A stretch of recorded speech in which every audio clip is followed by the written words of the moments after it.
नमस्कार मित्रों, आपके अपने आध्यात्मिक motivational YouTube channel God voice ईश्वर की आवाज़ में मैं अनाम अव्यक्त आपका हार्दिक स्वागत करता हूं, अभिनंदन करता हूं। मित्रों, एक मित्र ने मुझसे पूछा है कि शास्त्र अध्ययन कैसे करना चाहिए, शास्त्रों का पठन कैसे करना चाहिए, इस पर अपने विचार व्यक्त करिए। तो मित्रों, शास्त्रों को पढ़ने का तरीका अलग है। शास्त्रों को केवल शब्दों के माध्यम से नहीं पढ़ा जाता, शास्त्रों को भीतरी चेतना से पढ़ा जाता है। और शास्त्र पठन जो बार बार प्रतिदिन करने का विधान जो हमारी संस्कृति में है, उसके पीछे एक वैज्ञानिक कारण है। शास्त्र कोई अखबार नहीं है, समाचार नहीं है कि रोज बदल जाए, रोज नई नई घटनाएं छपे। शास्त्र जो है वो शाश्वत सत्य का प्रतीक है, उसमें शाश्वत सत्य छिपा हुआ है। तो अभी आप जो है वो मूलाधार केंद्र में जी रहे हैं, तो जो मूलाधार चक्र में जीना है उसे शास्त्र समझ में नहीं आते। शास्त्र को केवल इंफॉर्मेशन टाइप का नीति नियम यह समझ के चलता है, पर जैसे जैसे वो साधना करना शुरू करता है तब उसको शास्त्रों के नए अर्थ समझ में आते हैं। जैसे जैसे वो अपने भीतर गोता लगाएगा, भीतरी ऊपर के केंद्रों में पहुंचेगा, तो उसे नए नए अर्थ प्रकट होंगे। मित्रों, शास्त्रों के 7 अर्थ होते हैं। जैसे जैसे हमारे 7 चक्र होते हैं, वैसे ही हमारे शास्त्रों के 7 अर्थ भी होते हैं। जैसे जैसे आपके चक्र खुलते जाएंगे, वैसे वैसे नए नए अर्थ आपको प्रकट होते जाएंगे। अभी आप मूलाधार चक्र में है तो आपको ना शास्त्र समझ में आएंगे, ना संतों की वाणियां समझ में आएगी, क्योंकि संतों की वाणियां भी काफी हाई लेवल से कही गई है। तो हमारे 7 चक्र कौन कौन से, तो आपको पता होगा। एक मूलाधार है जो हमारे गुदद्वार के पास में होता है। फिर दूसरा है हमारा स्वादिष्ठान, जो हमारे गुदद्वार के ऊपर और नाभि से थोड़ा नीचे होता है, स्वादिष्ठान चक्र। फिर तीसरा जो है वो हमारा मणिपुरी चक्र है, जिसे हम नाभि चक्र भी कहते हैं, जो कि हमारे संकल्प को बढ़ाता है। और भय जो है, अगर ये कमजोर होगा तो आपको भय लगेगा, और ये मजबूत होगा आपका नाभि चक्र तो आप में साहस आएगा। जो विष्णु को बोला जाता ना कि वो कमल नाल से ब्रह्मा पैदा हुए थे, तो उसका भी वही अर्थ है। और ऊपर आते हैं तो फिर हमारा अनाहत चक्र है, जो कि हमारा हृदय है, प्रेम यहाँ पे रहता है। उसके आगे आप आएंगे तो गले में यहाँ पर हमारा विशुद्धाज्ञा चक्र, विशुद्धाज्ञा चक्र से आपकी वाणी में प्रभाव आ जाएगा। फिर और ऊपर आएंगे तो 6वें नंबर का जो हमारा चक्र है वो है ये आज्ञा चक्र। तो हमारा आज्ञा चक्र जो है हमारे ऊपर ही कंट्रोल कर लेता है। ये शिव जी का तीसरा नेत्र भी यही है। तो ये काम, क्रोध, लोभ, मोह, अहंकार, ये सब खत्म हो जाता है जब आपका आज्ञा चक्र जागृत हो जाता है। तो शिव जी ने जो अपना तीसरा नेत्र खोल के कामदेव को भस्म किया था, इसका मतलब ये था कि उनका आज्ञा चक्र जागृत हो गया और उनका खुद का काम खत्म हो गया। क्योंकि जब पार्वती जी खत्म हो गई थी और सती जब खत्म हो गई थी, तो उसके बाद में उनको काम परेशान कर रहा था, तो उनने आज्ञा चक्र को जागृत करके अपने आज्ञा चक्र के प्रभाव से काम को खत्म कर दिया था। अगर आप भी आज्ञा चक्र को जागृत कर रहे थे तो आप काम वासना से पूर्णतः मुक्त हो जाएंगे।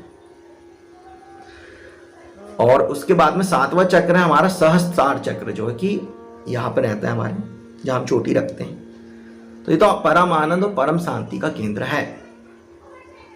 तो मित्रों, ये जब हमारा सहज ध्यान करेंगे, इस 15 मिनट के सहज ध्यान को अगर आप जीवन में उतारते हैं तो आपके हर चक्र पे कार्य करेगा। धीरे धीरे करके आपको आज्ञा चक्र और सहस्त्रार चक्र पे वो लेके आएगा। जब हम सहज ध्यान करते हैं, नासाग्र दृष्टि रखते हैं, जीभ तालू पे लगी रहती है, तो ये हमारे आज्ञा चक्र के ऊपर कार्य करता है। आज्ञा चक्र से लेकर सहस्त्रार तक को ये कवर करता है, और मूलाधार से लेकर ये पूरी एनर्जी को ऊपर के चक्रों से होते हुए खींचता है। यानी जैसे आप सहज ध्यान कर रहे हैं तो मूलाधार से आपकी एनर्जी स्वादिष्ठान चक्र होते हुए, मणिपुरी चक्र होते हुए, हृदय का चक्र अनाहत होते हुए, विशुद्धाज्ञा चक्र होते हुए हमारे आज्ञा चक्र में आ जाती है, और हमको फिर कंट्रोल हो जाता है हमारी सब मनोभावों के ऊपर। काम, क्रोध, लोभ, मोह, अहंकार, साम, दाम, दंड, भेद, छल, कपट, धोखा, मक्कारी, ईर्षा, द्वेष, भय, नकारात्मकता, चेतना का अधोगमन, पाखंड, मूर्छा, ये सबसे आप मुक्त हो जाते हैं मित्रों, अगर आप हमारे साथ ध्यान योग करते हो तो। और शास्त्र भी आपको फिर नए अर्थों में प्रकट होंगे, तब आपको आप शास्त्रों को समझेंगे ही नहीं, वरन जो आप बोलेंगे वो भी शास्त्र हो जाएगा। इतना प्रभाव आप में आ जाता है अगर आप सहज ध्यान योग करते हैं तो शास्त्र पढ़ने का नियम यह है कि शास्त्र पढ़ते पढ़ते हमें साधना भी करनी है, और जैसे जैसे हम साधना में गहरे जाएंगे हमें शास्त्र नए अर्थों में प्रकट होते जाएंगे। हमारी चेतना जैसे जैसे ऊर्ध्वगामी होती जाएगी हमें शास्त्रों में नए डायमेंशन दिखाई देने लगेंगे। इसलिए हर शास्त्र में एक 7 डायमेंशन होते हैं। अभी आप मूलाधार में जी रहे हैं, काम क्रोध लोभ मोह अहंकार ही आपका जीवन है, तो आपको शास्त्र में कुछ दिखाई नहीं देता, संतों की वाणी भी आपको समझ में नहीं आती। पर जैसे आप साधना में रत हो जाते हैं, जैसे जैसे आप गहरी साधना करते हैं, तो फिर तो आपको नए नए अर्थ दिखाई देने लगते हैं। फिर जो आप कहेंगे वही शास्त्र हो जाता है।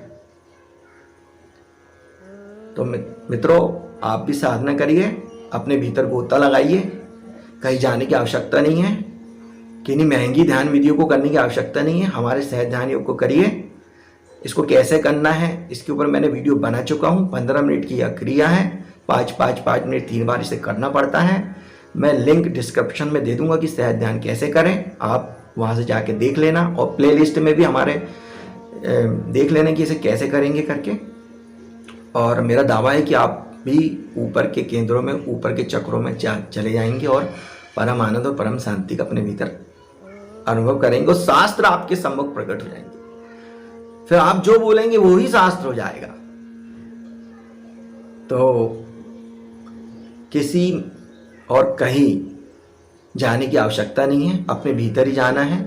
अपनी मनस्थिति को बदलिए, परिस्थिति को बदलने की कोई आवश्यकता नहीं है। किन्हीं आश्रमों में जाने की कोई आवश्यकता नहीं है मित्रों, अपने घर को ही आप आश्रम बना लेंगे। मनस्थिति बदल लीजिए आप, परिस्थिति नहीं। मना एवं मनुष्य नाम कारणों बंध मोक्षियो, मन ही मनुष्य के बंधन और मोक्ष का कारण है। तो आप मन पे कार्य कीजिए, मन को ऊर्ध्वगामी कर लीजिए, और कोई घर छोड़ने की आवश्यकता नहीं है। अपने घर को ही आश्रम बना लीजिए। जो आप कार्य कर रहे हैं वही आपकी सेवा हो जाएगी। किन्हीं महंगी ध्यान विधियों को भी करने की आवश्यकता नहीं है। ये हमारा सहज ध्यान योग ही पर्याप्त है। इसे आप अपने जीवन में अपनाइए। इसे प्रतिदिन अगर आप 5 मिनट करके 15 मिनट करते हैं तो मेरा दावा है कि आपका पूरा जीवन ऊर्ध्वगामी हो जाएगा। आप सहस्त्रार और आज्ञा चक्र में ही जीने लगेंगे, और पूरे शास्त्र आपसे प्रकट होंगे, और आप जो बोलेंगे वही शास्त्र हो जाएगा। तो आशा करता हूं कि आप आज से ही, अभी से ही सहज ध्यान योग को करेंगे।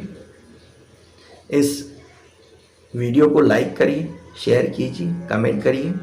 जो भी प्रश्न पूछिए मैं उसका उत्तर जरूर दूंगा। यह वीडियो देखने के लिए आपका बहुत बहुत धन्यवाद।